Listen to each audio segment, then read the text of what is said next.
নমস্কার, অমৃতার সাথে নতুন একটি ভিডিওতে আপনাদের স্বাগত জানাই। আজ আমাদের পেডংয়ে দ্বিতীয় দিন। সকালে ঘুম থেকে উঠেই পেডং গ্রামটি ঘুরতে বেরোলাম।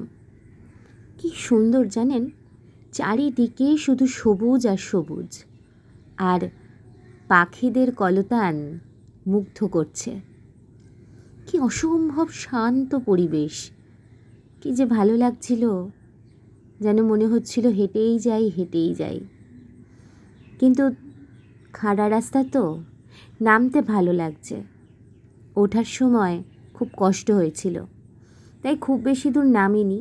খানিকটা নামলাম, দেখলাম ছোট ছোট বাড়িঘর।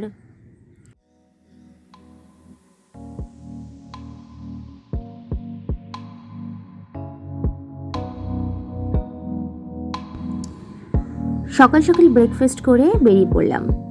আজ আমরা প্রথমে যাব জলসা বাংলো।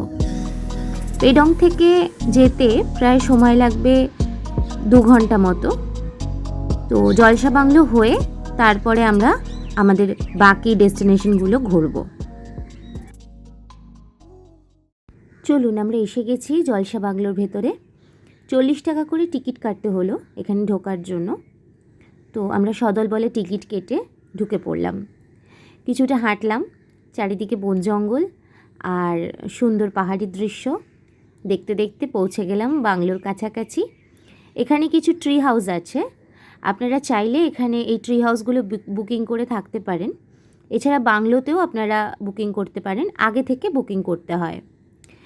এখান থেকে তিস্তার একটা খুব সুন্দর ভিউ পাবেন। আমরা ট্রি হাউসের ওপর থেকে দেখছিলাম, ভীষণ সুন্দর লাগছিল এখান থেকে। চলুন, জলসা বাংলো থেকে বেরিয়ে পড়লাম। এবার আমরা সোজা চলে যাব ডেলো পার্কে। এখান থেকে ডেলো পার্ক যেতে সময় লাগবে মোটামুটি 1 ঘন্টা মতো। চলুন, কথা হবে ডেলো পার্কে গিয়ে।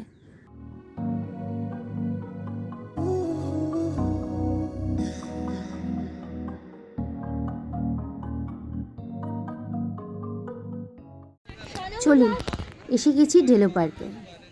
ভীষণ সুন্দর, পার্কের আদলে তৈরি করা, চারিদিকে গাছপালা সবুজ, আর ঘোড়াও চড়ছে। আবার হর্স রাইডিং করা যায়, বাচ্চারাদের চাইলে আপনারা হর্স রাইডিং করাতে পারেন।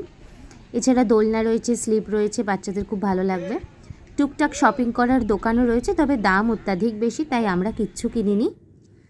কিছু ফ্যামিলি ফটোগ্রাফ তুললাম, একটু ঘুরলাম, তারপর বেরিয়ে পড়লাম ডেলো পার্ক থেকে। আর হ্যাঁ, এখানে কিন্তু টিকিট কেটে ঢুকতে হয়, পার হেড 20 টাকা করে।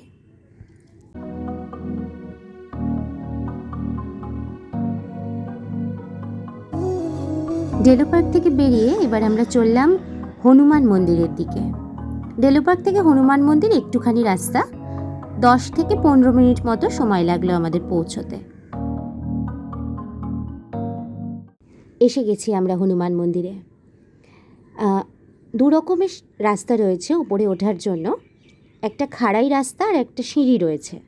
সিঁড়ি দিয়ে ওঠা সবসময় কষ্টকর, খাড়াই রাস্তা দিয়ে উঠতেও কষ্ট হয়, তবে আস্তে আস্তে আমরা উঠে পড়লাম। নামতে কিন্তু কোনো কষ্ট নেই।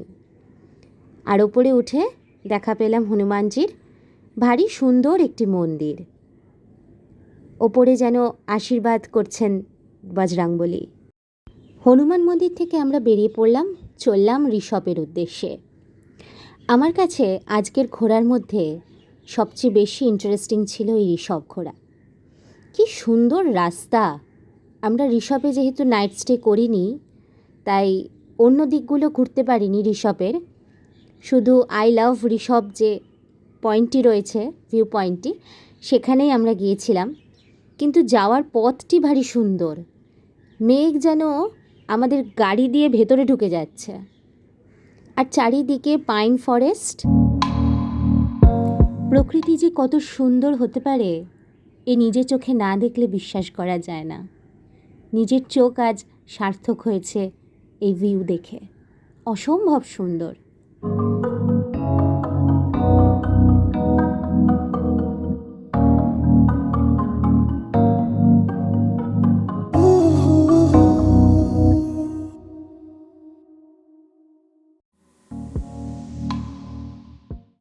চলুন, আজকের মতো ঘোরা শেষ। এবার আমরা চললাম আমাদের হোমস্টেতে। সন্ধেবেলা আমাদের জন্য অপেক্ষা করছিল গরম গরম পকোড়া, সেই খেয়ে রাতের ডিনার করে যে যার ঘরে শুয়ে পড়লাম। আজ আমরা বেরিয়ে পড়ব খুব সকাল সকাল, ফিরে যাব যে যার নিজ গন্তব্যে। আমাদের হোমস্টেটি এক্স আর্মি অফিসারের, তাই বেরোনোর আগে তিনি দিলেন এক সম্মাননা। ওনাকে ধন্যবাদ জানিয়ে সবার একটা গ্রুপ ছবি তুলে আমরা বেরিয়ে পড়লাম আমাদের বাড়ির উদ্দেশ্যে। শেষ হলো আমাদের 3 রাত 4 দিনের ঝান্ডি এবং পেডং ট্যুর। ভালো লাগলে চেয়ে নেব সাবস্ক্রাইব, লাইক এবং শেয়ার। সঙ্গে থাকার অনুরোধ রইল। চলে আসবো পরবর্তী ভিডিও নিয়ে খুব শিগগিরই। ধন্যবাদ।